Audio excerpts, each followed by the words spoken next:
नमस्कार दोस्तों। अगर फिल्मों के खलनायक की बात हो तो आपके जहन में कौन से एक्टर्स के नाम आते हैं? यकीनन अमरीश पुरी, प्राण, अमजद खान, मदन पुरी से लेकर डैनी और फिर संजय दत्त, प्रकाश राज व नवाजुद्दीन सिद्दीकी के नाम आए होंगे। लेकिन क्या कभी आपने सोचा है कि बॉलीवुड का पहला विलन कौन था? कौन था वो सुपरस्टार हीरो जो पहली बार फिल्मों में नेगेटिव रोल के जरिए छा गया था?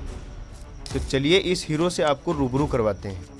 ये कोई और नहीं बल्कि हीरालाल ठाकुर थे, जिन्हें हीरालाल के नाम से जानते हैं, जिन्होंने फिल्मों में 53 साल से भी ज्यादा गुजार दिए। कभी वह स्वतंत्रता सेनानी के तौर पर भी देश के काम आए, तो फिर हिंदी सिनेमा में भी खूब योगदान दिया। तो चलिए बताते हैं कि आखिर वह कैसे पहले विलेन कहलाते हैं। हीरालाल का जन्म 1912 में पड़ोसी देश लाहौर में हुआ था। वह बचपन से ही एक्टिंग के शौकीन थे।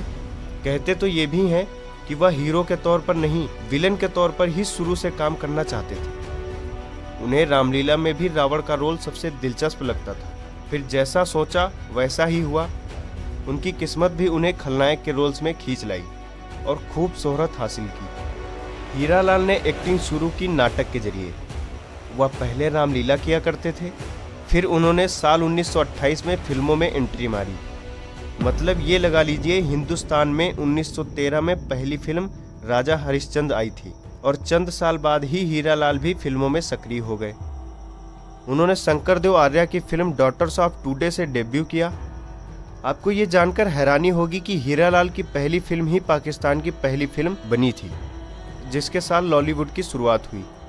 हीरालाल इसके बाद अब्दुल राशिद किरदार की सफदर जंग में नजर आए, जहां उन्होंने पठान का रोल प्ले किया। ये वो दौर था जब साइलेंट फिल्में आया करती थी। फिर साल 1928 से 1948 तक करीब 20 फिल्मों में वह निगेटिव रोल में दिखे। कभी एक आंख वाले गंजे आदमी के रूप में, तो कभी बाबा के रूप में।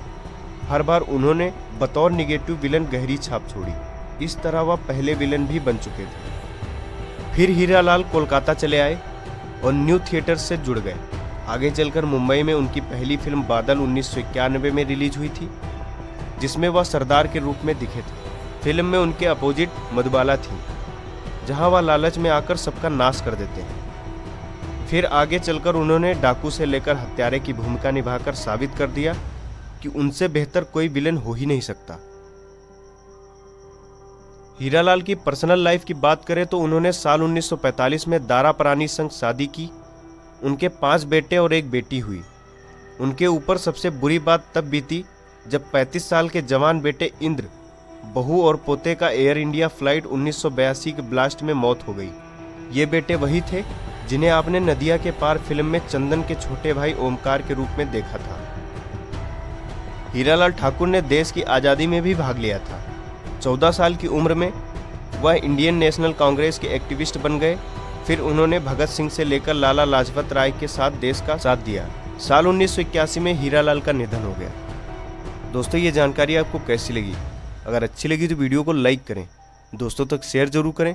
ऐसी रोचक जानकारियों के लिए मेरे चैनल को सब्सक्राइब कीजिए। कमेंट में अपनी राय दीजिए। धन्यवाद।